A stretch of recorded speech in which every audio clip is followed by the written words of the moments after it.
Kalau baptisan hanya suatu gerakan tapi tidak menyebutkan ini, dan orang tidak bisa menceritakan ini, maaf, perlu dikukuhkan dalam baptisan Katolik. Itu yang ketiga. Yang keempat adalah kita mendapat hidup kekal. Nah, maka dari perenungan pada pagi hari ini, mari kita semakin bersungguh-sungguh untuk menghayati masa Prapaskah menuju malam Paskah. Karena malam Paskah kita pun akan mendapat apa? Percikan air baptis kita, air penuh rahmat untuk kehidupan kita. Dan satu pesan lagi yang saya sampaikan pagi ini adalah bahwa air yang keluar dari bait Allah itu memberikan kehidupan untuk ikan-ikan, untuk pohon-pohon, untuk tumbuhan. Harapan saya sebagai Romo, kalau keluar dari kapel ini, dari gereja, menjadi orang yang pemberi hidup. Amin. Jangan membawa perpecahan, jangan membawa pertengkaran, jangan membawa keputusasaan. Keluar dari rumah Allah, keluar dari kapel, keluar dari gereja. Setiap kali kita beribadah, kita membawa rahmat kepada orang yang kita jumpai.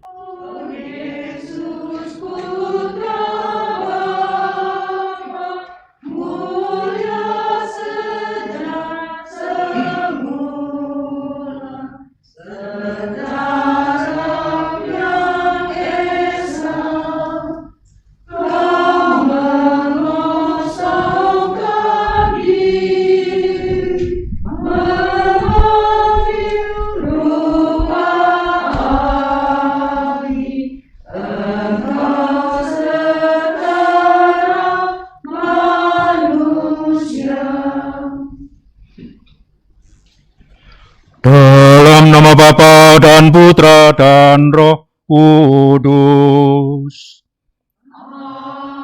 Amin. Tuhan bersamamu.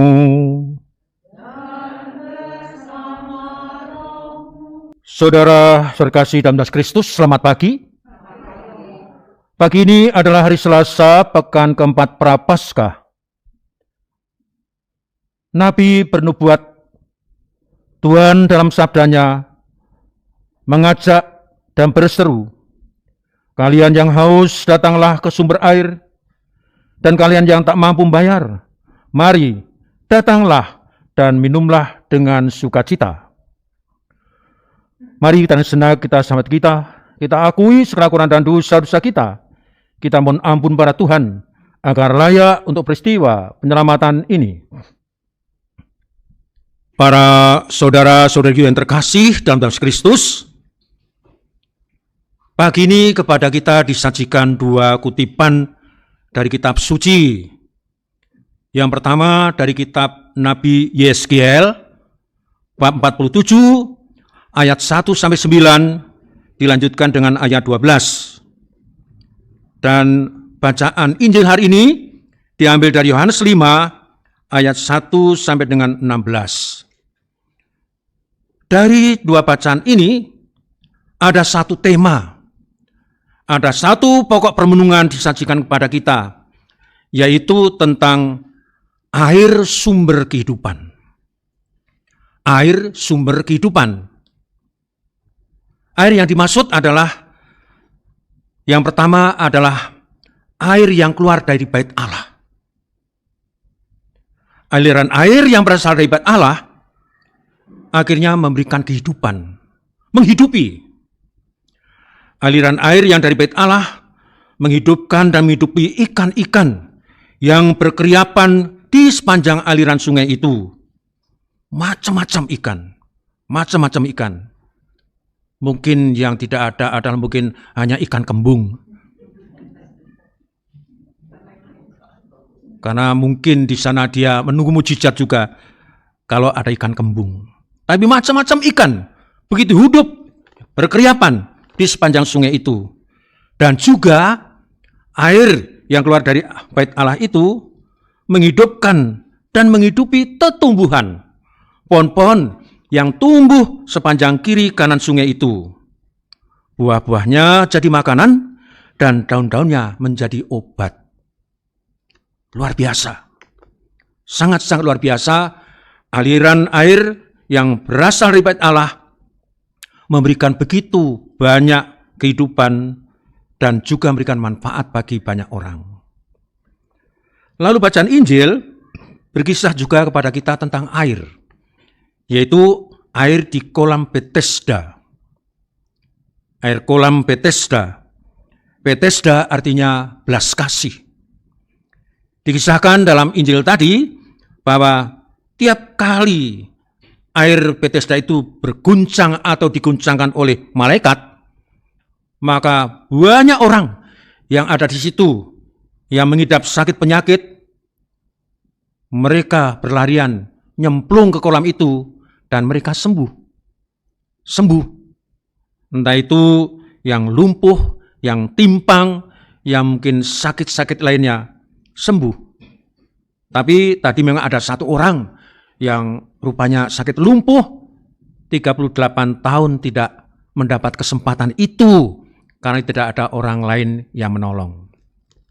Nah ini ya, dari bacaan pertama dan bacaan kedua, kita diberikan suatu kisah paparan tentang air yang sangat luar biasa. Masih ada satu lagi, air yang sangat hebat yang harus kita sebut. Air apa? Atau air yang mana? Apa? Air kehidupan. Tadi saya mengatakan memang temanya air kehidupan. Lalu air kehidupan itu apa dan siapa itu? Ya, Yesus.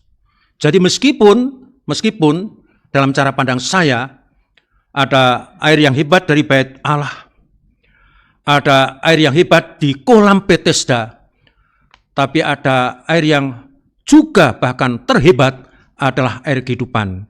Yesus sendiri, di mana Yesus pernah bersabda, ego sum fons vitae. Ego sum fons vitae. Coba dicatat, itu bagus sekali itu. Kata bahasa Latin ini, ego sum fons vitae, pakai F, yang artinya aku adalah sumber air kehidupan. Aku adalah sumber air kehidupan. Maka tidak mengherankan bahwa meskipun si penderita 38 tahun itu, yang lumpuh itu, yang sakit itu tidak nyemplung ke kolam itu pun, ketika Yesus menawarkan diri, maukah engkau sembuh? Dan akhirnya sembuh betul.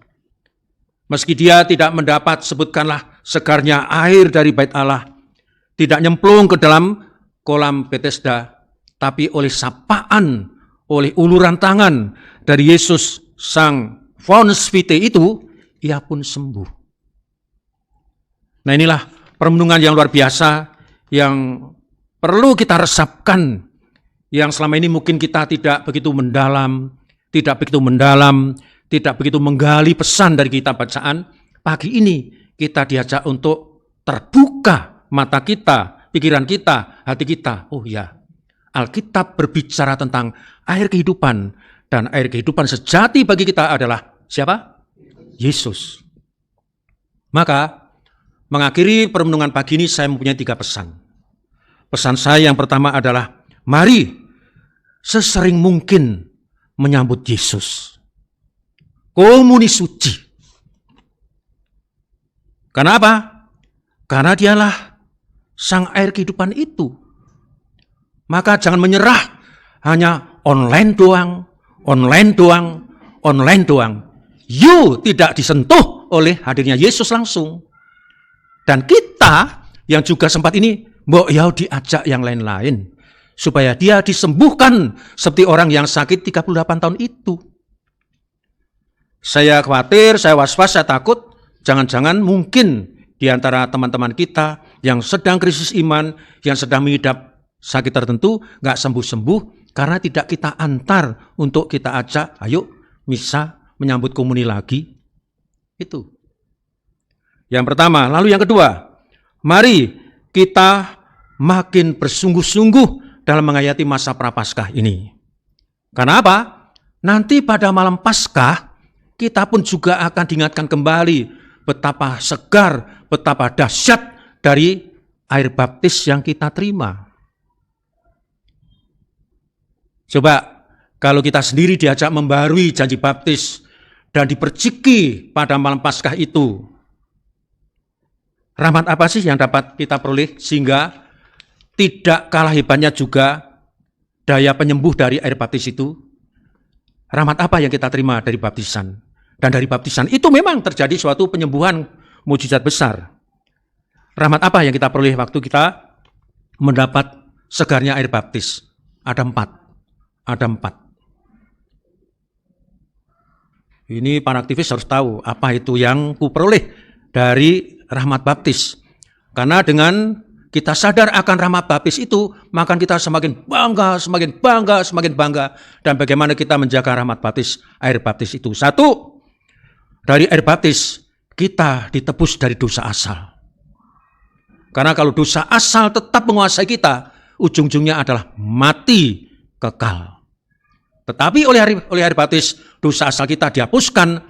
Maka yang kedua, kita diubah.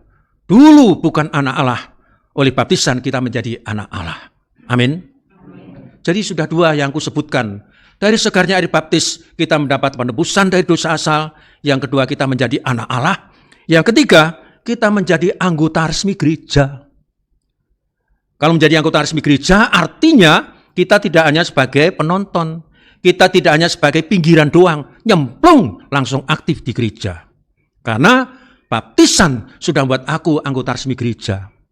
Maka orang-orang yang dibaptis di Katolik, namanya didaftar di mana? Di buku baptis. Yang belum dibaptis secara Katolik, nggak dapat surat baptis kita.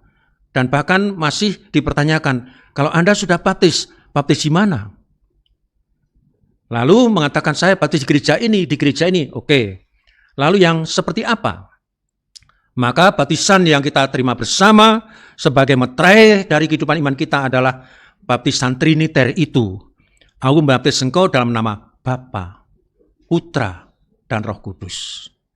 Nah, kalau baptisan hanya suatu gerakan tapi tidak menyebutkan ini, dan orang tidak bisa menceritakan ini, maaf, perlu dikukuhkan dalam baptisan Katolik. Itu yang ketiga. Yang keempat adalah kita mendapat hidup kekal.